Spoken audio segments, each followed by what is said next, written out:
Hi, I'm Mark Millay, and in this episode of The Art of Aging, A Beautiful Reunion, we celebrate the power of connection and the lasting bonds that defines our lives.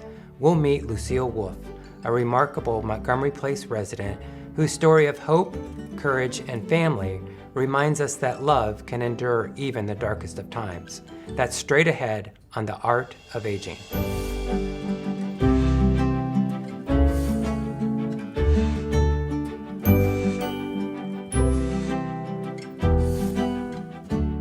Welcome to the Art of Aging podcast, a program proudly produced here at Montgomery Place, where residents find a place to thrive at every stage in life.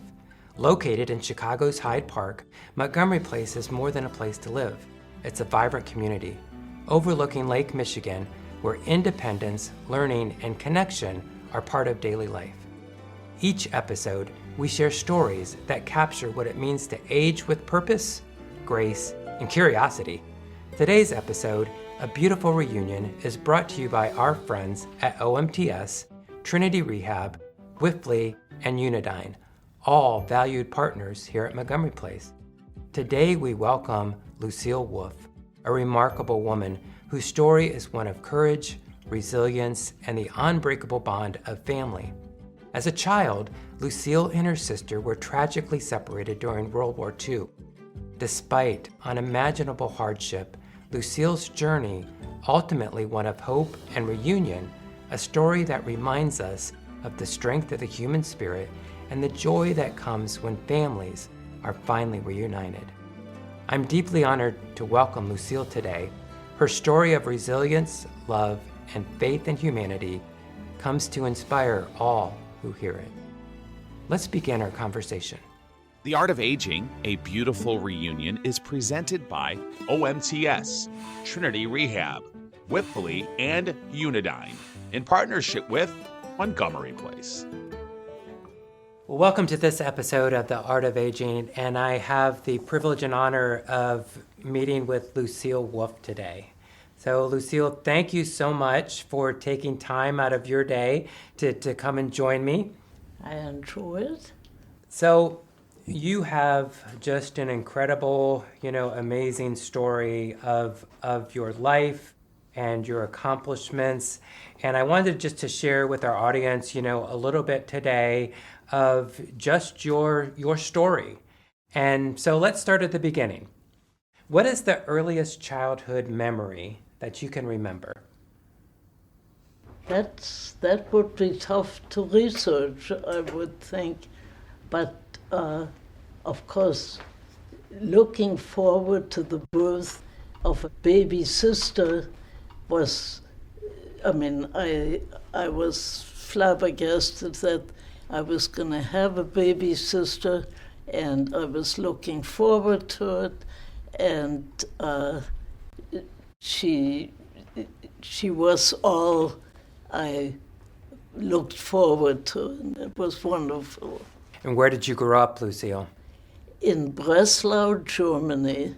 It was a town at a river, and very picturesque, and we loved the town, and it was nice. Your childhood, though, was disrupted by a war and other events. Can you share with us a little bit your story of those events and how you and your sister were separated? We were separated very suddenly, and it was strange too. But the British had talked about saving some children. Things were getting more and more rough in Germany. More people were obviously losing their lives. And the British decided to take a certain amount of children and take them out of there. And my parents said, we have about 2 days to do this in, and we want to all discussed this. And my sister and I, she was 4 years younger than I am, we said, we would like to, the two of us, discuss this by ourselves, and if you don't mind. And so we did. And my sister was very mature for her age, and she said, well, maybe if our family is a little bit smaller, it would be easier to get out of Germany, and maybe we should do it. We only have 2 days, and we could take one piece of luggage that we could carry ourselves. And I was, in those days, a skinny little kid, and there wasn't much I could carry myself. But we said, well, all this can be done, but of course within 24 hours it isn't going to be easy. And so we came back to our parents and said we decided to do it. And even though they were not going to send her because she was only 9, and they said they weren't sending a 9-year-old off by herself. And so we decided I would go, and it was a tough preparation because, as I say, we had to make sure that we could move whatever we were taking ourselves. And I should have brought this book that I didn't bring, and it shows some British parents sent pictures home of my arrived status in England, and that I was in one piece, and I was fine, and everything was good. But I do have pictures of some of this stuff. So the two of you at that point were separated. Mm-hmm. When did you next see your sister?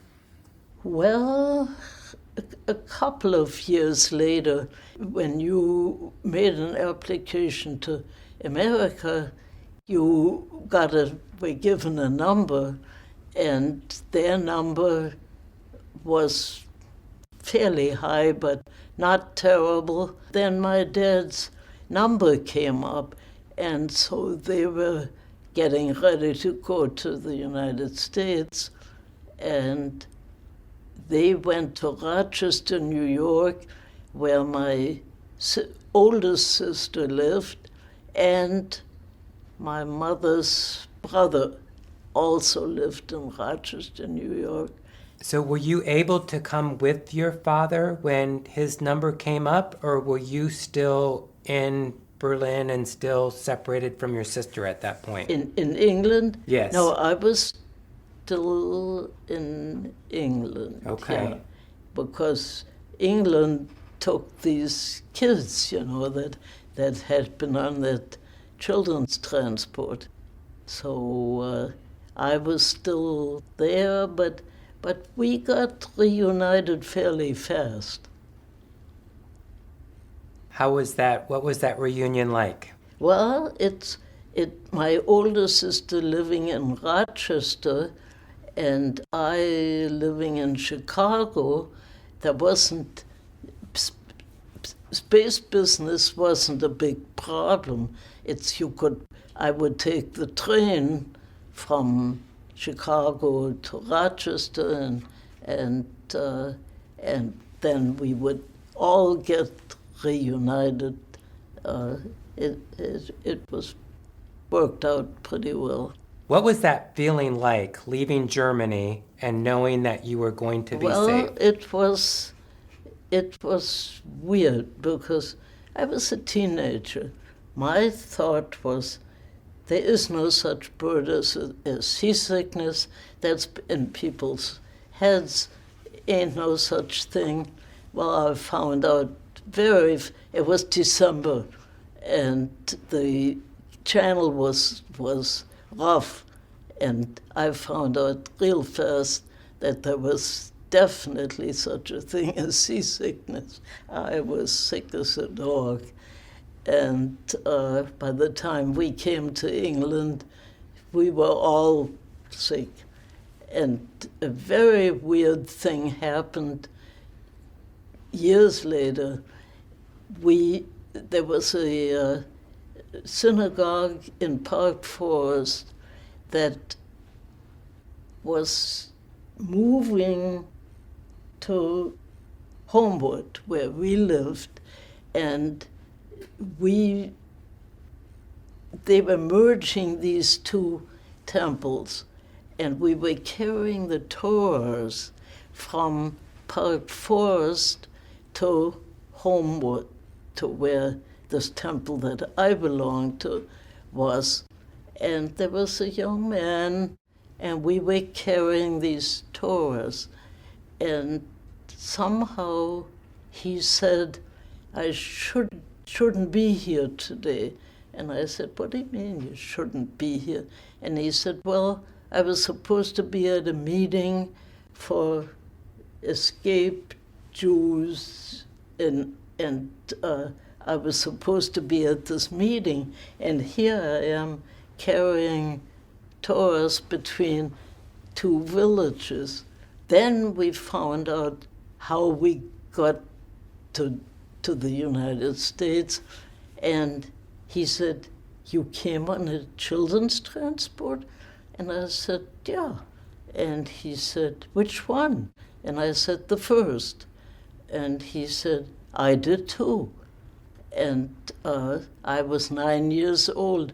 And he said, my parents never told me where I was going and what I was doing there. They said, goodbye, little boy, and you're getting out of here, and that's that.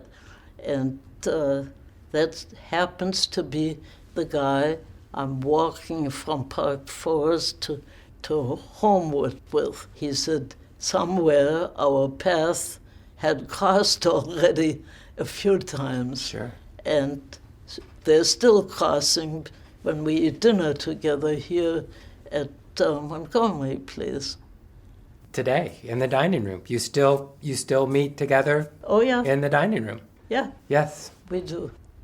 So you went through all that as a child and a young person, and then you also had a career as a nurse.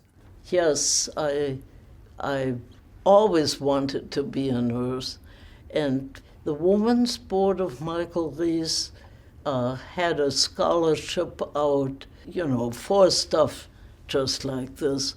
But then when we got married and had children, I left Michael Reese because it would mean breaking up the family more or less, being up at night and stuff like that. So I went to the Infant Welfare Society, which was less strenuous. I know when we were talking, about our podcast and some of the stories that we were going to be sharing, we mentioned that we were going to be interviewing Jesse Owens's daughter. And when we were talking about that, she kind of said, that she was too young, to kind of remember Yes. the impact. But you said right away, I remember the impact. And could you just share a little bit of what that meant to you, that accomplishment? Well, children in Germany were very into sports, especially track and field. And Jesse Owens was our hero. And at that time I was in Germany, and I was a German Jewish child. But the, track and field was my, that was wonderful. So we would cheer for Jesse Owens when we should be cheering for the Germans, but that we didn't do. We cheered for Jesse Owens, and we had a long corridor in our apartment in Germany. So every time Jesse Owens got a gold medal, my cousin and his friend one took my sister and one took me on their shoulders, and they raced down this long hall and, just cheered for Jesse Owens, which, if anybody knew we were doing this, we would have been dead already anyway. You could call it a coincidence or, whatever, but again, just someone that was so important to, you as a child and, to meet her father, and someone who you met on a boat as a young child is now here, and a friend of yours, and of course, your family of being separated and being reunited. So what a beautiful story. So we're going to move to the last part of our interview, which is called the MP3, the Montgomery Place 3. So we have 3 questions that we ask every one of our guests that appear on The Art of Aging, and there is no right or wrong answer to these questions. Today's MP3 is brought to you by our friends at Wipfli. Running a successful senior living community like Montgomery Place isn't easy. With constant changes in health insurance, regulations, and billing, it takes the right partner to stay ahead. That's why we're proud to partner with Wipfli, providing expert support, education, training, and consulting. From tax advice to risk assurance and outsourcing services, Wipfli helps us focus on what matters most, the people that we serve. We are proud to have Wipfli as a sponsor, but even prouder to have them as a partner. To learn more about Wipfli, go to montgomeryplace.org and click on our Community Partners page. The first question is, if you could go back and give your 20-year-old self one piece of advice, what would you tell yourself? Take a couple of extra pairs of shoes along. My mother forgot that my feet were going to grow, and I had to wait until I had enough money together to buy a pair of shoes. So I lived in England waiting for enough money to buy some shoes. Very good. Second question, what's a lesson that it took you a lifetime to learn? I don't know if I could come up with that. Our last question, what brings you the most joy in your life today? My family. I happen to have 2 wonderful boys and a wonderful girl, and grandchildren by the carloads, and that certainly does. Very good. Well, thank you again for being with us today, Lucille. We do have a couple parting gifts for you for being on our program today. We have a wonderful Montgomery Place coffee mug and a very stylish Art of Aging jacket to keep you warm on these cold days. Well, thank you. So thank you. And our gifts wonderful. Our gifts are from our wonderful sponsors, Life Care at Home and Remedy Pharmacy. And so just a big thank you to Bert Brady and his team at Remedy Pharmacy Thank you for so all they much. do for seniors to keep us safe with medication management. So thank you. Well, thank you. Today's MP3 gift is brought to you by Remedy Pharmacy and Life Care at Home. I really want to thank Lucille Wolf for sharing her remarkable story, one of courage, resilience, and the ultimate reunion. I'd like to give a special thanks to our partners, OMTS, Trinity Rehab, Wipfli, and Unidyne, proud supporters of Montgomery Place and its mission of wellness and community, also for making today's episode possible. This has been The Art of Aging, produced here at Montgomery Place, where residents thrive at every stage of life. Until next time, keep living fully, keep aging artfully, and keep carrying those stories that matter the most. I'm Mark Millay. Thanks for watching and for listening. We'll see you next time on The Art of Aging. The Art of Aging podcast is brought to you by Montgomery Place and Life Care at Home, where community, wellness, and legacy come together. At Montgomery Place, you too can find your place to shine. To learn more or watch past episodes, visit montgomeryplace.org or find the Art of Aging podcast on YouTube, Apple Podcast, Spotify, and across your favorite podcast platforms.